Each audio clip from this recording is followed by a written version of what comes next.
How much did you trust the engines, the computer at that point? Because this is the point of discussion we always think about.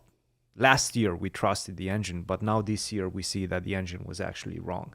5 years ago, don't even talk about it. Look, How much did you trust it? Did I or do I?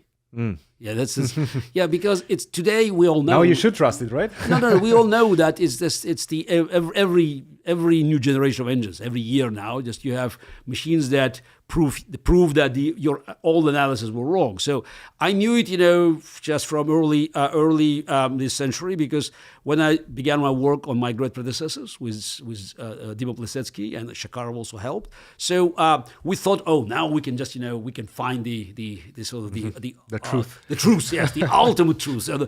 And we keep upgrading it. So this is just recently they are redoing some of the volume 5. So and they're terrified because everything. Sometimes you just have to rewrite the whole chapter because everything you said and based on machines, and not 25 years ago. You have something that done 10 years ago. Their machine was very strong, but still it's deeper.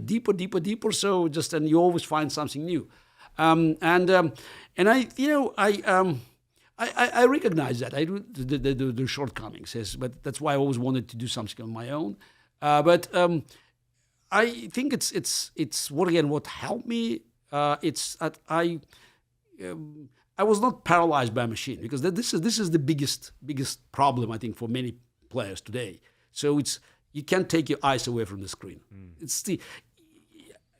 I understand why, because machine is better, but still it just creates.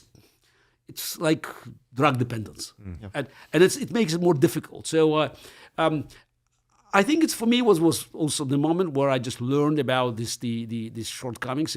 It's match just before my match with Kramnik, because we did a lot of work. I mean, I was extremely well prepared. But I think one of the mistakes was that I believed that I could actually, some of the lines I could exhaust. And we worked with Israelis, and we had just very powerful engines. So that's at that time very powerful. We actually brought one machine in London, and there was a big mistake, because, for instance, I looked at Grunfeld. We looked at Grunfeld was Rook B1 line, and I thought the whole line was sacrificed on A2. And I think we did a great work. So that's basically draw.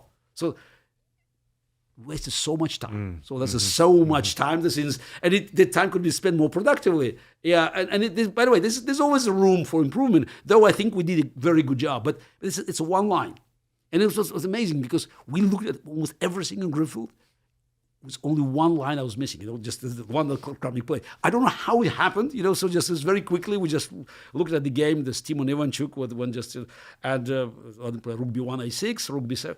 Fine, it's somehow maybe it's a punishment, because going back to the psychology, because we did something wrong, and I have to say Dachoyan was not happy, because he used to follow my instructions, but he always wanted to do something else. So that's just to leave room for creativity, and I remember when when Misha Kabala, he suggested that we look at Slav at A6, and I dismissed him. So this is not the way I play. Then after the match was over, so I reconsidered. It's always easy in hindsight. I always think. We all just Monday morning quarterbacks. I mean, in the moment, you do the best that you can with the best. But then I just learned that it's relying on machine. It's not something that yes, trust but verify. That's. How do you deal with that dependency on the engine? No, it's so difficult now, because you understand the computer is correct in what it's saying, but still that doesn't mean that you can find it over the board. That's the main issue. So you see some line, and let's say it says plus, it can even say now +2, and you don't know if this is easy because the computer sees so far ahead. I had one experiment once. There was some variation.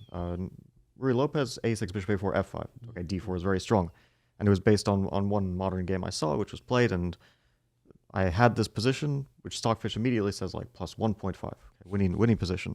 And I had Stockfish play against, I think it was Fritz 14, so very advanced version of Fritz.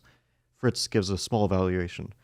At some point, Stockfish says +4. Fritz is still not understanding why. It says 0.2, it's still a normal position. How is it possible one strong engine can't understand that this is completely winning? I had them play, and only after like 30 moves did Fritz start to understand that this position is losing for black. I was thinking, okay, if Fritz can't understand this, there's no way I can. So why am I depending on these numbers, which for me, practically, don't really mean a thing? At least this is like, let's say, the modern experience, I feel. No, I couldn't agree more. Yes, it's the something that is happening inside the machines. It's like a black box. Yeah, and if we work with machines, for practical use, so we just have to make these adjustments because it's the for instance, when you have AlphaZero playing Stockfish, so this AlphaZero was always ahead, and Stockfish couldn't catch up. So now this is too advanced for us now. So what the Fabi just told us a story that for me it's a best illustration. So this how far could be the practical use of our work with computers from what you see in the screen. So yes, because great +2, whatever plus. Let's say it's probably 9 out of 10. You understand why, but that the problem is the remaining 10%. Just you see this at the screen and why so?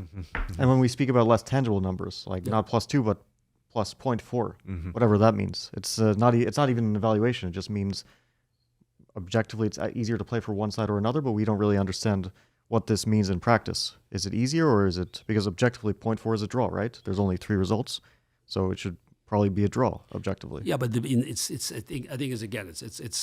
it's something that related to machines system of evaluation, and